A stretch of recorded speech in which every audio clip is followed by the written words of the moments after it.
ড্ৰাগছৰ বিৰুদ্ধে ধুবুৰীৰ বাগলাহাট আৰক্ষীৰ মাৰাথন অভিযান। আৰক্ষীৰ অভিযানত জব্দ 22টা ড্ৰাগছ ভৰ্তি কণ্টেইনাৰ। আটক ওমৰ ফাৰুক ওৰফে মিণ্টু নামৰ এজন ড্ৰাগছ সৰবৰাহকাৰীক। সৰবৰাহকাৰীটোৰ ঘৰ বৰন্তাংগা গাঁৱত। AS 17C7230 নম্বৰৰ মালবাহী বাহনখনেৰে গোপনে আনিছিল ড্ৰাগছ কণ্টেইনাৰ। খৰি কঢ়িয়াই অনা বাহনখনৰ ভিতৰত আনিছিল ড্ৰাগছৰ কণ্টেইনাৰসমূহ। আৰক্ষীয়ে খেদি আটক কৰে সৰবৰাহকাৰীক।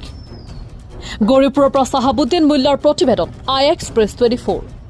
কথাটা হল আজি বাগলাহাট আমি বাগলাহাট বাজাৰত থাকোঁতে হঠাৎ আমি গম পালোঁ বাগলাহাট আইসি ছাৰে আমাৰ বাহাদুৰ ইছলাম ছাৰে এখন গাড়ী খেদি আনি বাগলাহাটত আটক কৰে আৰু আটক কৰাৰ পিছত বিভিন্নভাৱে তালাচী চলাই সেই গাড়ীখনৰ পৰা 22টা কণ্টেইনাৰ পাইছে মানে ড্ৰাগছৰ আৰু এজন মানুহক আৰু গাড়ী এখন জব্দ কৰিছে। আৰু কথাটা হৈছে এই বাহাদুৰ ছাৰ বাগলাহাট অহাৰ পিছৰে পৰা যিদিনৰ পৰা জইন কৰিছে সেইদিনৰ পৰা বাগলাহাট প্ৰতাপগঞ্জ বৰুণডাঙাত যিভাৱে তেওঁ মানে নিজৰ আয়ত্তত লৈ আহি মানুহবিলাকক মানে এটা উৎসাহ দি আছে যাতে অদূৰ ভৱিষ্যতে কোনো মানুহে মদ ভাং চুৰি ডকাতি থাকে বিভিন্ন কামত আমাৰ বাহাদুৰ ছাৰে খুব ভালভাৱে আগবাঢ়ি আছে।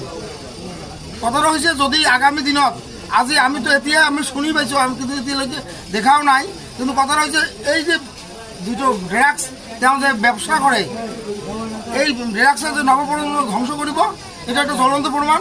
কাৰণ আমি যিবিলাক ল'ৰা ছোৱালীৰ লগত একেলগে স্কুল পঢ়িছোঁ সেই ল'ৰাবিলাক আজি বাগলাহাটৰ পৰা ঘৰত যাব নোৱাৰে এনেকুৱা এটা পৰিস্থিতি হৈছে। ধূলি এটা চিৰিৰ পিছত আৰু এটা চিৰি এনেকৈ ধৰি যায়। যদি চৰকাৰে ইয়াৰ এটা সুদৃষ্টি ৰাখে আৰু ইয়াৰ লগত যিবিলাকে জড়িত আছে সকলোকে যদি আয়ত্ত কৰি মানে একবাৰ নিৰ্মূল কৰি দিব পাৰে তেনেহ'লে আমি এই অত্ৰ অঞ্চল মানুহক সুস্থিৰ নিশ্বাস পাম বুলি আমাৰ এটা আশা।